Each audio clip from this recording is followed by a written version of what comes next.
I'm going to give you a tour of our budget spreadsheet so that you can see exactly what you'll be receiving when downloading this template.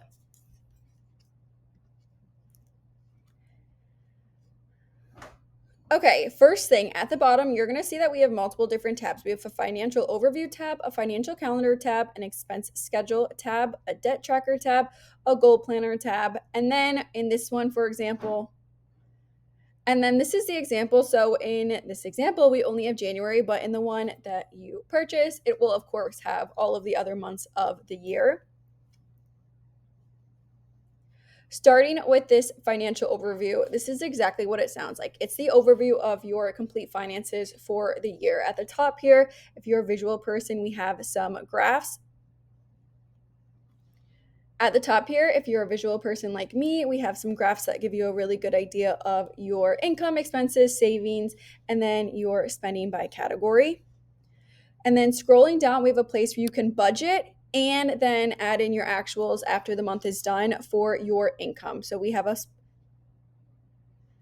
this is fully customizable where of course you can leave salary, but you could adjust this to other.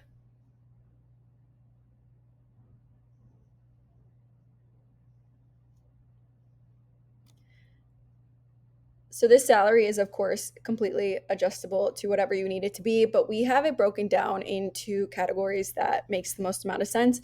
Like I said, you can adjust it, but we have salary and then any other, like if you have a side gig or get money from someone, you can add it into here and just have a really good idea at what your income is going to be for the year. If you keep scrolling over, all of the months look the same. And then at the side, and then at the far right side, we have your annual totals with both budgeted and actual amounts. We then have a place where you can go and budget and then track your actuals for expenses. So we have it broken out into housing and utilities, transportation, food, subscriptions, fund money, other, and then debt. And it follows that same pattern where every single month has a budgeted and an actual section. And then at the end, you have your annual totals. Right below the expenses, we have your overall expense totals and a spot where you can easily see how much is left over for savings.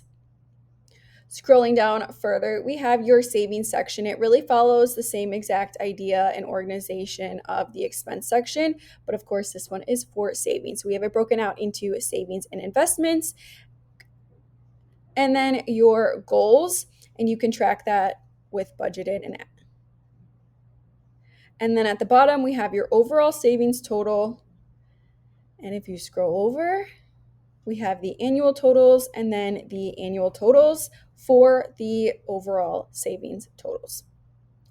At the bottom is just a summary of everything so you can really quickly see exactly what you budgeted and what the actuals turned out to be. The next tab is your financial calendar. This is one of my favorite things in this spreadsheet, and it just makes sure that you have. Next up is the financial calendar, and this is just a really visual way to see when you are getting paid and when all of your bills are due. So, for example, you can see in January, we have it listed out for your mortgage due, when you're getting paid, your electricity bills, your gas bills, and you can make sure that you are appropriately paying things and appropriately getting paid when those are supposed to come in, along with a highlighting key right here so you can go and just make this really organized based on whatever the bill is. Scrolling down further, we added a to-do section, which I love because there's always those random to-dos that you do not want to forget about when it comes to bills.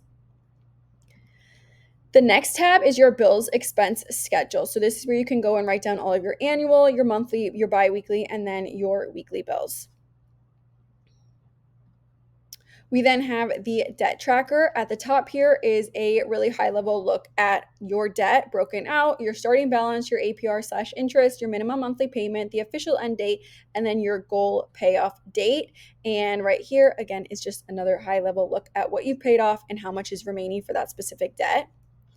Scrolling over, we have a visual look at your debt paid off versus remaining amounts.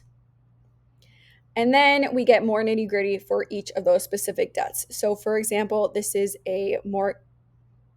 So for example, this is a look at a mortgage. And so you can write your starting balance, your starting payoff date, your goal payoff date, how many months you have to pay it off, and then your target monthly payment. And you can go and track, okay, this is what I'm hoping to put towards the mortgage every single month. Here's what I actually put towards the mortgage, and see your percents towards goals, and just have a really good idea on at the end of this year, this is what it's going to be and how much money you've been able to put towards it. That shows up right here. Again, what you're budgeted,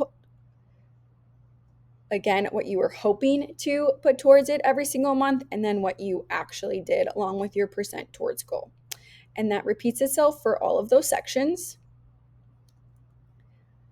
Our goal planner follows a really similar layout, but of course, this is for your goals savings amount. So this is the high level look at those specific goals. For example, if your goal is to save money for a fence or to go to Europe in 2027, you can write out your goal amount, the starting date, the deadline, and then how much you contributed and how much is remaining. Another visual look at that amount. And then we get more nitty gritty on, for example, where you can write out and specifically look at your fence goal, the goal amount, the starting balance, the starting date, the deadline, how many months you have to save for that, your target monthly contribution based on how many months you have to save, your payment schedule, and then your year-end totals and balances. Every single month looks like this, where you can get super nitty gritty for that amount. Every single month follows this same exact layout. It's where you can get really nitty gritty and really get into detail on your money for that month. Of course, in the financial overview, you can do a really high level look at it, but this is where you can make sure you know where your money is going every single month. So we have it broken out into housing, utilities, transportation, food, subscriptions, income, savings, debt, fund money, and then another section that you can add random expenses and random things that you have there. We then at the bottom have your expenses. You can go write out all of those expenses, and then you can categorize them so that you can easily see it in your expense breakdown. On the right side here is just graphs so that you can really quickly see what you're looking at. So we have the budget versus actual in two different formats, whether you are a graph person or if you more are